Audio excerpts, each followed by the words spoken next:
جن کے گھر آپ جا کے یہ غیر قانونی حرکت کی ہے اس کے اوپر قتل کا مقدمہ بنا دیا ہے، جو کہ غلط ہے، اور لازماً اس کی وجہ سے پروٹیسٹ ہوگی اور وہ آدمی اپنا کیس لڑے گا کہ اس کے گھر پہ اس طرح آ کے غلط قسم کا کام کیا، دیوار پھلانگ کے دروازہ توڑ کے اندر آئے اور سول کپڑوں میں، اور پھر توقع یہ کی کہ کوئی ان کو ویلکم کرے گا۔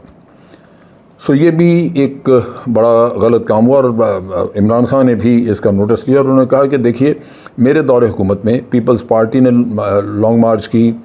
پی ایم ایل این نے مارچ کی، اس کے علاوہ جے یو آئی نے مارچ اور دھرنے کیے،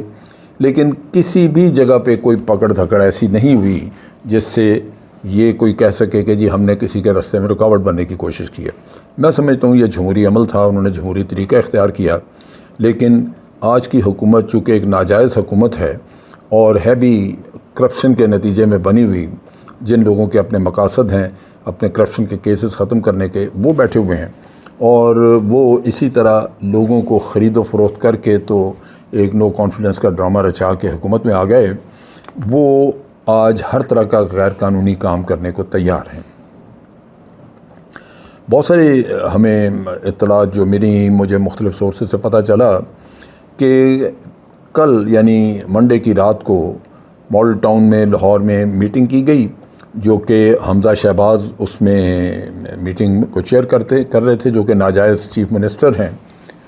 پنجاب کے، انہوں نے چیئر کی، اور پھر میاں نواز شریف وغیرہ نے بھی اس کو ایڈریس کیا وہاں سے انگلینڈ سے اپنے ٹیلی فون کے ذریعے یا اسکائپ وغیرہ کے ذریعے کیا ہوگا۔ تو انہوں نے یہ کہا کہ جی یہ پروٹیسٹ کی جو پلان ہے اس کو آپ نے ختم کرنا ہے، اور قطعاً یہ جو پی ٹی آئی ہم سے مطالبہ کر رہی ہے اس مطالبے کو آپ نہیں سنیں گے، یہ ہمیں بلیک میل کر رہے ہیں، ہم اس کا جواب دیں گے۔ اور وہاں ہدایات کے مطابق یہ طے پایا کہ یہ اس طرح ان کے لیڈرز کو ہراساں کیا جائے گا اور ان کو پکڑا جائے گا۔ اب آپ سوچئے کہ ایک سزا یافتہ آدمی جو خود ملک سے بھاگا ہوا ہے، بھگوڑا ہے، جس کے بارے میں عدالتیں مانگ رہی ہیں ان کو، وہ باہر سے آپ کو ہدایات دے رہا ہے۔ یہ اس سے بڑی بدقسمتی اس ملک کی کوئی اور ہو سکتی ہے کہ ہمارے ملک کو لندن سے یا دبئی سے، ابو ظہبی سے چلایا جائے؟ شرم کی بات ہے۔ لیکن جو ہم دیکھتے ہیں وہ یہ ہے کہ ان حضرات میں شرم نام کی کوئی چیز نہیں، یہ بالکل اسی طرح اسی سے ہدایات لے کے تو آگے کرتے ہیں، اور آپ دیکھ لیجئے جو اس کا نتیجہ ہوا۔ اب یہ جو کچھ بھی یہاں پہ ہوا، یہ سارا کچھ آپ دیکھ لیجئے کہ جو شہباز شریف کہتے رہے یا حسن اقبال وغیرہ نے کہا، ان سب کی باتوں کے عین خلاف یہ بات ہوئی۔ اور اس میں حماد اظہر جو ہیں، انہوں نے آدھی رات کو ٹویٹ بھی کی جس میں انہوں نے کہا کہ میرا گھر جو ہے اس پہ ریڈ کیا، انہوں نے مجھے اریسٹ کرنے کی کوشش کی لیکن میں ہوا نہیں۔ اور اسی طرح یاسمین راشد، ان کے بھی گھر پہ ریڈ ہوا۔ یاسمین راشد جو ہیں وہ پھر چلے گئیں حماد اظہر کے گھر پہ، اور وہاں سے ان کی پکچرز وغیرہ ہمیں موصول ہوئیں، اور بہت ساری اور جو ویڈیوز وغیرہ جو سیالکوٹ کی مثال کے طور پہ یا راولپنڈی وغیرہ کی، وہ بھی سرکولیٹ کریں، جیسے پتہ چلتا ہے کہ عثمان ڈار کے گھر پہ بھی انہوں نے ریڈ کیا ہے، وقار ملک کے گھر پہ کیا ہے، انجینئر کاشف کھرل کے گھر پہ کیا ہے انہوں نے، مظہر اقبال گجر کے گھر پہ بھی ریڈ ہوا ہے۔ اور جیسے میں نے کہا کہ سب سے زیادہ تکلیف دہ یہ جہاں خواتین کو انہوں نے تنگ کیا ہے، اس میں جسٹس ناصرہ اقبال کا بھی ذکر آتا ہے۔ سارے اریسٹ جو کچھ بھی انہوں نے کیے سب غیر قانونی، کسی میں بھی کوئی کسی کے اوپر کیس نہیں، کسی کے اوپر کسی کے بارے میں کوئی وارنٹ گرفتاری وغیرہ آفیشیل نہیں تھا جو کہ کسی عدالت سے حاصل کیا گیا ہو۔ لہٰذا ان ساری چیزوں کو اگر آپ سامنے رکھیں تو یہ لازماً بیک فائر کریں گی۔ ہمیں یہ ذہن میں رکھنا چاہیے کہ جو پولیٹیکل سچویشن آج ہے وہ پہلے ہم نے بہت عرصے تک ہم نے نہیں دیکھی۔ یہ کبھی ذوالفقار علی بھٹو کی جو موومنٹ ایوب خان کے خلاف تھی، اس وقت یہ چیزیں ہم نے دیکھی تھیں، اور آج صورتحال جو ہے وہ مختلف ہے۔ میں نے پہلے بھی کئی دفعہ کہا کہ عوام اس دفعہ ڈٹرمنڈ ہے۔ عوام سمجھتے ہیں کہ عمران خان نے ان کو ایک آزادی کا رستہ دکھایا ہے، ان کے اندر ایک شعور پیدا کیا ہے، اور وہ اس کی سیاست سے بے شک اختلاف کرتے ہوں، لیکن جو اس نے ایک آزاد آپ کو فضا دینے کی کوشش کی ہے، اس سے کسی کو بھی کوئی اختلاف نہیں، اور سب چاہتے ہیں کہ اس پہ ساتھ دیا جائے۔ اب اگر عوام کی اتنی بڑی تعداد یہ خواہش رکھتی ہے، جو کہ میرا اپنا خیال ہے، جو میں مختلف سروے دیکھتا ہوں، اس میں 90% کے قریب لوگ جو ہیں وہ اس چیز سے متفق ہیں، جو شعور دیا جا رہا ہے عمران خان کی طرف سے، تو وہ لازماً اس موقع سے فائدہ بھی اٹھانا چاہتے ہیں۔ لہٰذا اس حکومت کو یہ سوچنا چاہیے کہ یہ کوئی بھی جو کچھ یہ کر رہے ہیں، یہ وہ نہیں ہے کہ یہ سمجھیں کہ ہم عمران خان کی سیاست کو ناکام کر رہے ہیں۔ در حقیقت یہ عوام کی خواہشات کو کچل رہے ہیں، اور وہ کچلی نہیں جا سکیں گے۔ جب عوام بہت بڑی تعداد میں ایک خواہش کرتے ہیں تو آپ اس کو ختم نہیں کر سکتے، اور کریں گے تو وقتی طور پہ ہو بھی جائے گی، لیکن بالآخر اٹھے گی، اور اس کے ساتھ ساتھ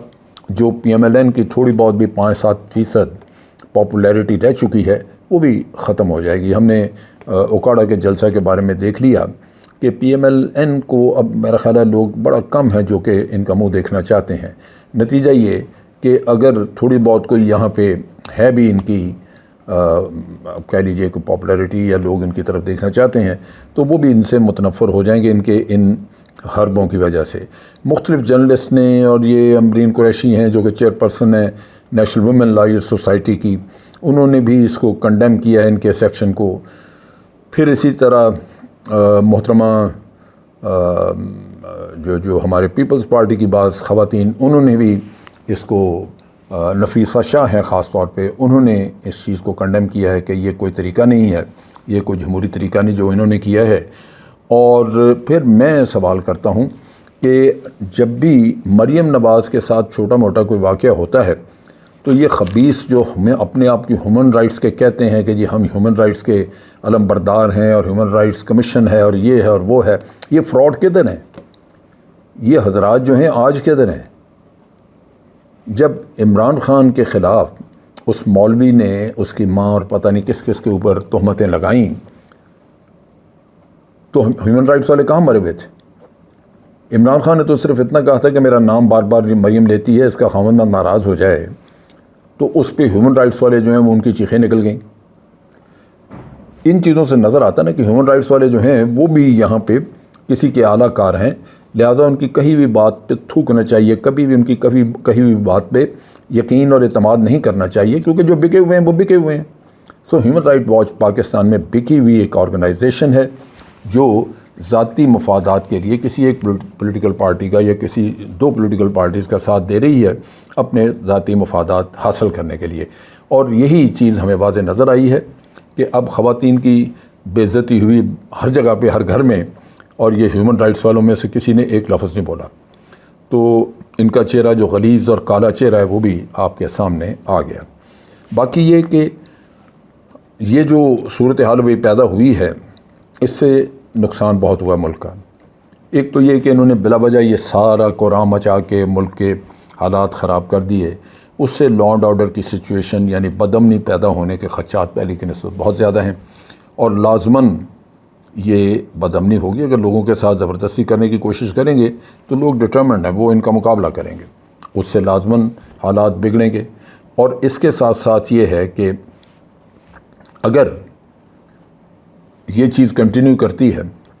تو اکانومی کا تو پہلے ہی ستیہ ناس ہے۔ یہ جس دن سے یہ منحوس حکومت آئی ہے، انہوں نے اکانومی کو بالکل توجہ نہیں دی، بلکہ پچھلوں پہ الزام لگاتے رہے، اور ڈالر بھی ہاتھ سے نکل گیا، اسٹاک ایکسچینج بھی بیٹھ گیا، سب تباہی مچ گئی، اور پھر مزید تباہی اب ان کاموں کی وجہ سے ہوگی۔ آپ سوچئے کہ کیسے آپ اس اکانومی کو ریکور کیسے کریں گے؟ اس میں تو پہلے سکت اتنی نہیں تھی، اور اب آ کے بجٹ بھی پیش کرنا ہے، یہ سارے جو کام آگے آ رہے ہیں، اکانومی اس کے لیے آپ کی ٹھیک ہونی ضروری تھی، وہ نہیں ہو سکے گی۔ نتیجہ یہ ہے کہ یہ جو آج کی حکومت ہے، یہ اس ملک کے لیے ایک عذاب کے طور پہ آپ کے سامنے ہے۔ میں پاکستانیوں سے یہی کہوں گا کہ دعا کریں کہ اللہ تعالیٰ اس عذاب سے نجات دے، کیونکہ ان کے کام اچھے نہیں ہیں، نہ انہوں نے پہلے کبھی اس ملک کی خدمت کی، نہ اب۔ یہ خدمت صرف اپنے خاندانوں کی، اپنے گھروں کی کرتے ہیں۔ آپ نے دیکھا ہے کہ یہ بندر بانٹ ہے، خود ہی آپس میں بانٹ کے لے لیتے ہیں۔ اب بھی دیکھ لیجئے، باپ وزیر اعظم، بیٹا چیف منسٹر، ان سے آگے کچھ نظر ہی نہیں آتا، اور یہی حال سندھ میں ہے، باقی جگہوں پہ۔ یہ صورتحال جو ہے یہ ہے اسی وجہ سے کہ یہ صرف جاگیر ہے چند خاندانوں کی، انہوں نے اس کو مال غنیمت سمجھا ہوا ہے، اور یہ اس سے چھڑوانا ایک بڑا میں سمجھتا ہوں نیک کام ہوگا۔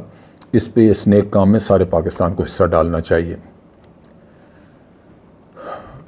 انہوں نے اپنی میٹنگ میں یہاں کہا کہ ہم عمران خان کی ڈکٹیشن نہیں لیں گے اور یہ نہیں کریں گے، بولے یہ ڈکٹیشن نہیں ہے بھائی، یہ صرف اور صرف پاکستان کے عوام کی خواہش ہے، جو آپ نے جس کے سامنے ہر کسی کو اپنا سر جھکانا ہوگا۔ یہ حق ہے عوام کا، اور عوام اس کو حاصل کر کے دم دیں گے۔ آج کے لیے اتنا ہی۔ افواج پاکستان زندہ باد، پاکستان پائندہ باد۔